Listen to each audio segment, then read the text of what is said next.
Thailand has always been a symbol of paradise for Western travelers. Golden temples shimmer under the sun, white sand beaches stretch for miles, and five-star resorts line the coasts like jewels waiting to be claimed. For decades, the story was simple. Demand soared, hotels stayed full, and travelers from Europe, North America, and Australia paid premium prices for a taste of this tropical dream. But in 2025, the story has changed dramatically. A tourism crash is rewriting the rules, and suddenly, five-star hotels are offering rates that would have been unthinkable just a few years ago. Western visitors arriving today are often shocked. A riverside suite in Bangkok, a beachfront villa in Phuket, or a mountain resort in Chiang Mai is now sometimes cheaper than a budget hotel back home. How did this happen? The answer is found in a mix of global pressures, regional competition, and shifting traveler habits. Thailand's tourism model was built on massive numbers. For years, Chinese group tours filled coaches, Russian vacationers packed beaches, and Western backpackers spread out across islands and night markets. But that machine has faltered. Arrivals from China, once Thailand's largest market, have collapsed by over a third compared to pre-pandemic peaks. Entire resorts built for that segment are now struggling to fill rooms. A Canadian traveler checking into a luxury hotel in Bangkok last month put it bluntly, "We were the only Westerners in the lobby, and half the check-in desks were closed." It felt eerie, but the deal was too good to pass up. Occupancy data tells the same story. Bangkok's luxury hotels are running below 75% capacity, down nearly 4 points year over year. At the same time, thousands of new rooms are being added. The supply is overwhelming the demand. Western audiences used to paying $400 a night in Paris or New York now find five-star riverfront properties in Bangkok advertised at under $150. For many, it feels like stepping into a loophole in the global travel system. The shock extends beyond the capital. In Phuket, beachfront resorts that once filled instantly in high season are now pushing deep discounts. Package deals include spa treatments, airport transfers, and daily breakfast, all bundled in for less than a mid-tier chain in Sydney. One British couple described their experience this way: "We thought we'd splurged on a dream resort. Then we realized it was cheaper than our last city break in Barcelona. We couldn't believe it." What's driving the discounts isn't generosity, it's survival. Hotels are fighting tooth and nail to keep rooms occupied. Every empty night is a financial wound, and luxury properties are bleeding. Some are experimenting with aggressive flash sales.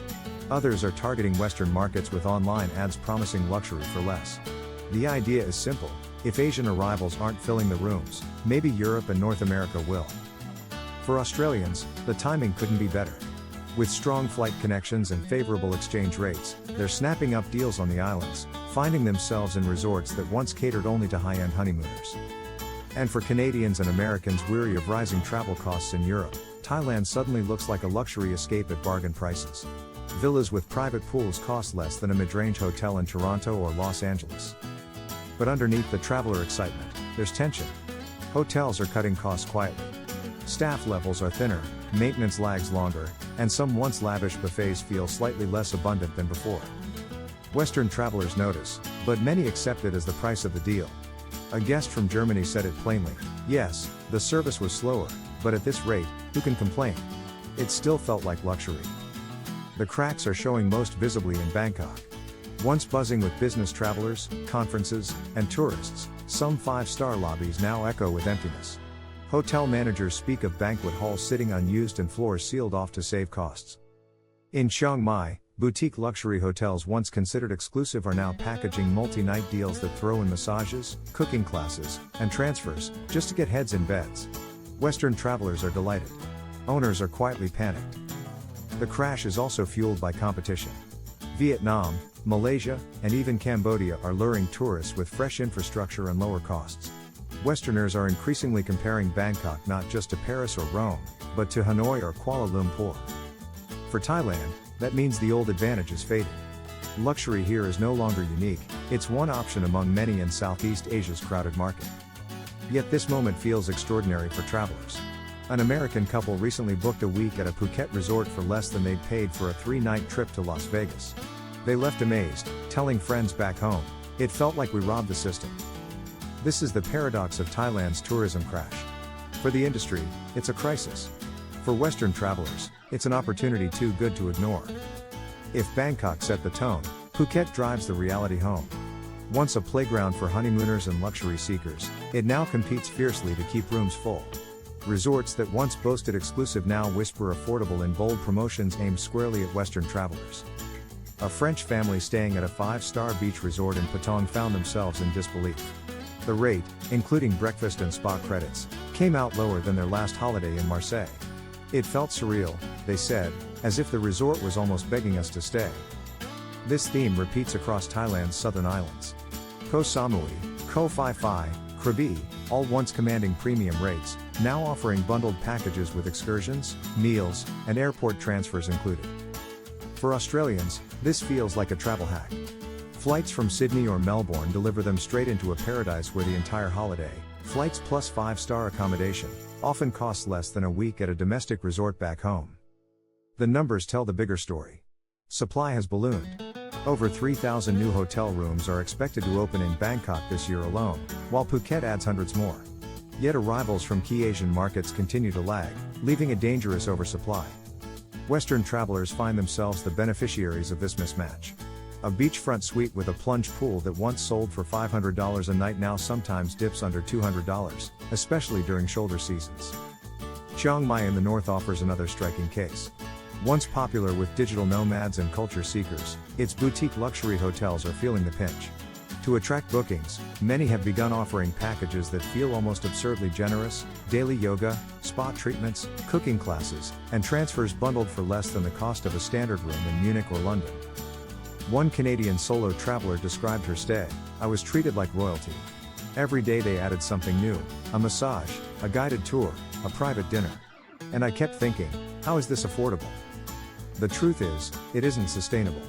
Hotels are cutting deeper than they'd like, eating into reserves and hoping to ride out the slump. Staff reductions mean slower service, and deferred maintenance means some properties are quietly aging faster than they should. Western guests sometimes notice missing touches: a pool bar that closes early, a rooftop lounge under renovation, a breakfast buffet with fewer options. Yet the price point softens the criticism. Guests shrug, smile, and say, "For this price, it's still amazing." Pattaya paints another picture. Once Thailand's infamous nightlife hub, it's now pivoting to attract families and Western retirees. Luxury hotels here are slashing rates so deeply that many Europeans find week-long stays costing less than short breaks in Spain. One British retiree staying at a Pattaya 5-star laughed, "I paid more for my train ticket from London to Edinburgh last month than for a night here." But while travelers cheer, industry insiders worry. Rate wars are breaking out. One hotel cuts, the next slashes deeper, and soon entire chains are caught in a spiral where nobody can win. Some analysts warn that Thailand's luxury sector may see consolidations, with smaller 5-stars being bought out by bigger chains or converted into mid-tier properties. If that happens, the era of bargain luxury might be short-lived. Western travelers, however, remain focused on the present. For them, Thailand in 2025 offers an experience that feels like winning the lottery: 5-star luxury at 3-star prices. The exchange rate amplifies the effect. For Europeans, the euro stretches further. For Australians, the baht feels kind. For Canadians, even with currency challenges, the math works out better than most other global destinations. This unique alignment creates a perfect storm of opportunity. Westerners wandering through marble lobbies, sipping cocktails by infinity pools, and being called sir or madam by attentive staff often stop to ask themselves, how is this so cheap? It's a question with a bittersweet answer. Cheap because demand fell. Cheap because supply overshot. Cheap because a model built on mass tourism is wobbling under pressure. Yet even as hotels struggle, the experience for travelers remains striking. Thai hospitality still shines. Smiles still greet you at the door. Tropical gardens still bloom under the sun. And sunsets over Phuket or Koh Samui remain priceless. For Western travelers, the advice is simple. Seize the moment. These rates may not last.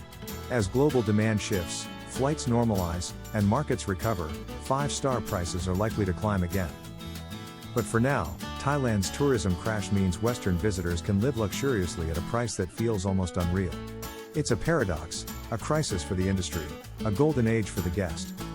And when you check out of that hotel, carry your bags past empty rooms and echoing lobbies, you'll realize you were part of a rare chapter in travel history. A time when Thailand's 5-star luxury wasn't just affordable, it was shockingly, impossibly cheap.